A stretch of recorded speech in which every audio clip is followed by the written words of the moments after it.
Hi అండి, అందరికీ good morning.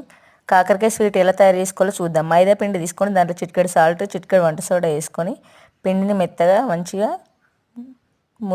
మృదువుగా పిసుక్కోవాలి. తర్వాత కొంచెం నానబెట్టిన తర్వాత దాన్ని పూరీలాగా తయారు చేసుకొని అటు ఇటు వదిలేసుకొని మధ్యలో ఘాట్లు పెట్టుకోవాలి. ఆ తర్వాత దాన్ని అటు ఇటు అంచులు పట్టుకొని మంచిగా ఫోల్డ్ చేసుకోవాలి. కొంచెం మెల్లగా ఫోల్డ్ చేసుకోవాలి, ఎందుకంటే అది విచ్చుకుంటుంది, కట్ అయిపోతుంది మధ్యలో. ఆ తర్వాత మంచిగా ఫ్లవర్ లాగా రెడీ అవుతుంది. రెడీ అయిన తర్వాత అన్నీ పక్కన పెట్టుకోవాలి.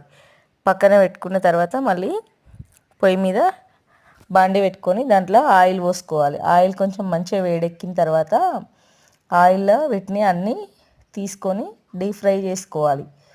డీప్ ఫ్రై బ్రౌన్ కలర్ వచ్చే వరకు డీప్ ఫ్రై చేయండి, ఎందుకంటే కొంచెం పచ్చి పచ్చిగా ఉంటాయి అన్నమాట. అందుకే కొంచెం బ్రౌన్ కలర్ వస్తే టేస్ట్ అనేది క్రిస్పీగా స్వీట్గా చాలా బాగుంటుంది. ఆ తర్వాత కొంచెం చక్కెర పాకం చేసుకొని చక్కెర పాకంలో వేసుకుంటూ తీసి పక్కన పెట్టుకోవాలి. పక్కన పెట్టుకుంటే కాకరకాయ స్వీట్ అనేది రెడీ అయిపోతుంది. అయితే మీరు ట్రై చేయండి. ట్రై చేసిన తర్వాత టేస్ట్ చేసి ఎలా ఉందో చెప్పండి. మేమైతే టేస్ట్ చేసినాం, చాలా బాగుంది, సూపర్ ఉంది స్వీట్ అయితే. మేము ఎన్ని సంవత్సరాల నుంచో ఈ స్వీట్ని రెడీ చేసుకుంటున్నాం. Thank you for watching.